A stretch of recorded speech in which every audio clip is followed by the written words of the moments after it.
For fintechs, the unique competitive advantage was technology, and data is something which fuels the technology engine. How do you think that this unique combination will change? What else will get added, and how will you continue to be unique, in terms of using technology and data? I don't think the data revolution is by any means over. Today we get credit bureau data from people like CIBIL. We get bank statement data from account aggregator. We get KYC data from DigiLocker or CKYC. But there's a lot of data we don't get very easily. Education records, asset ownership records, even financial assets, property ownership records, telecom transaction level data. These are data sets that aren't easily available today. And step by step, I'm very sure that we will, make these data sets available. Indian financial landscape went through huge transformation in the recent years. If you look at 10 years back, the whole landscape was dominated by large banks and NBFCs. But over the last 10 years, advent of UPI, emergence of technology as key driver in a lot of processes, not only banking but wealth advisory, and then something which stood out and on its own, emergence of fintech, one of the key stories of last 10 years. In 2005, let's say, banks, when they dominated the whole landscape, fintech came in with a very unique approach. KYC was made digitally. A mobile first approach to lending was taken. And then even the underwriting was driven by technology with the help of AI. With this, today fintech has become a household names, right? And they play a very important role when it comes to democratizing finance for Indian consumers as such. To know more about this fascinating segment, today we have with us Mr. Prithvi Chandrashekhar, President, InCred Finance.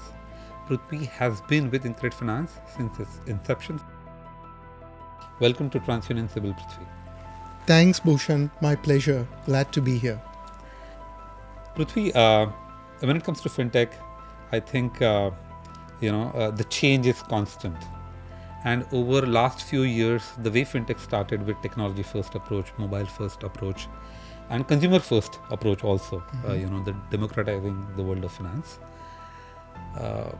It has even, the scene has undergone a lot of change, right? We see a completely different consumer and their approach to credit. What is the shift that you have seen in this landscape today, and how consumers are behaving, and how the whole landscape have changed? Thanks, Bhushan. And the landscape has changed dramatically. You were talking about 10 years ago when InCred Finance was set up, when we were in fact raising our first round. Yes. Most of our pitch decks at that time talked about how India's credit landscape was underserved.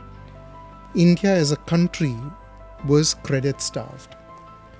And our mission, and the mission of many other companies which were set up at that time, was to address that gap. Today, that gap has pretty much been filled. Credit supply in India will continue to grow as the economy grows, but certainly in the consumer sector, I don't think we are credit starved anymore. Okay. Unsecured credit as a percentage of GDP in India is comparable to the US or the UK, which are culturally much more credit-hungry economies. Yes.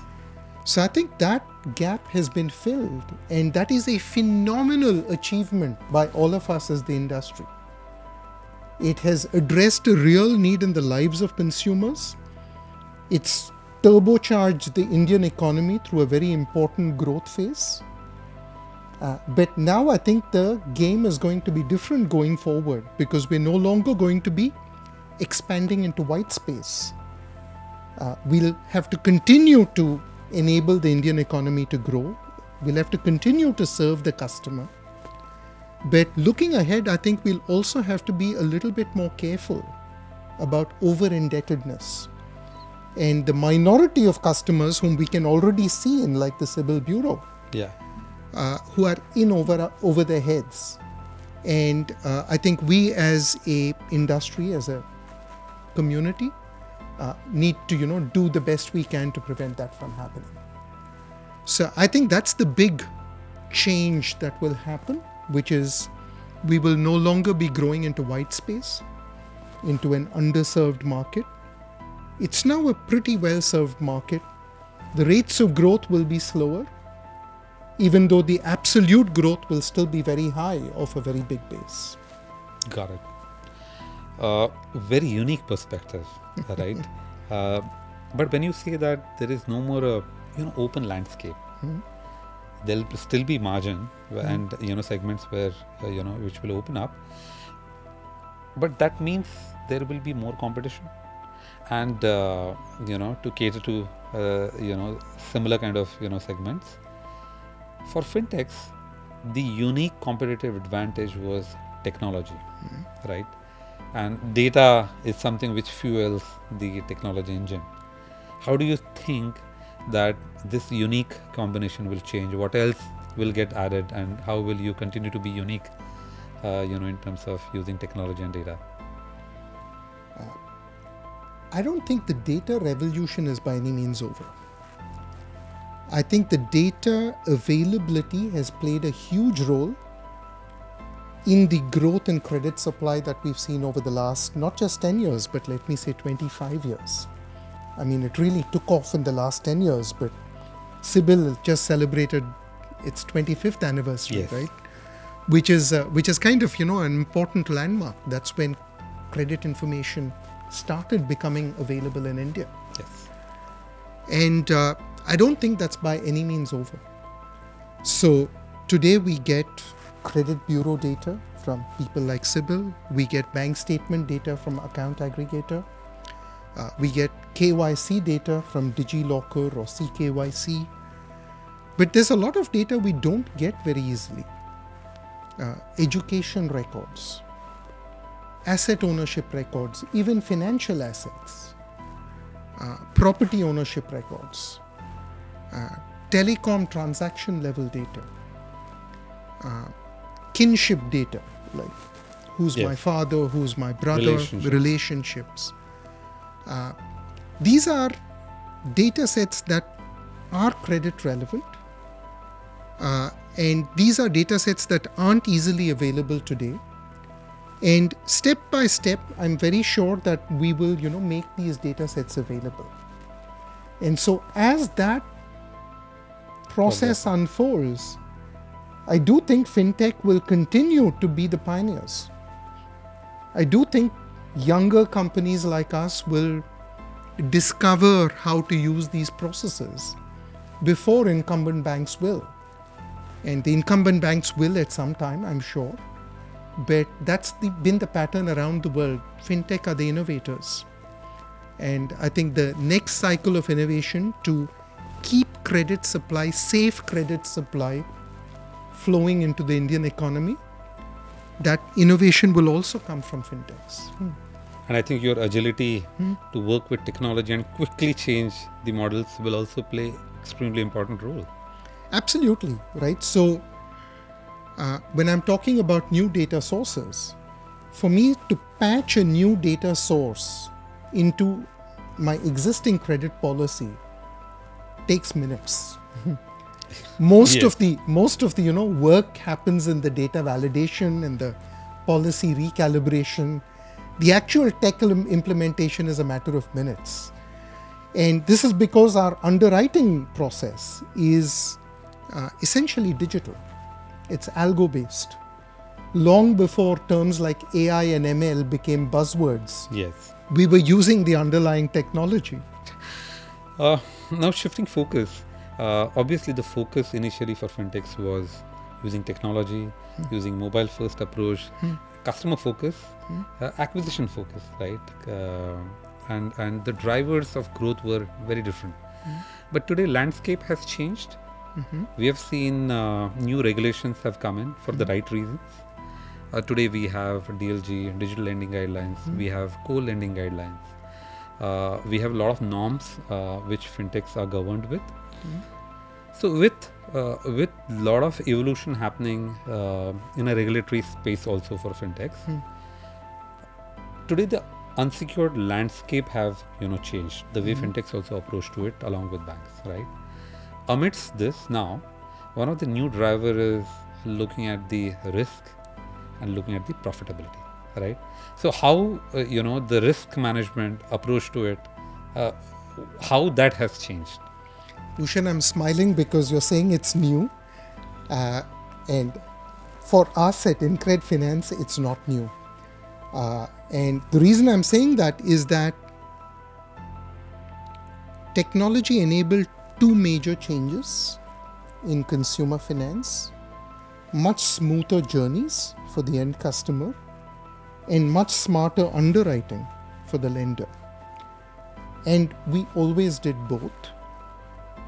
I think there was a overemphasis on the smoother journeys, on the customer acquisition, on the sales and marketing side of technology, at the media level, perhaps at the industry level.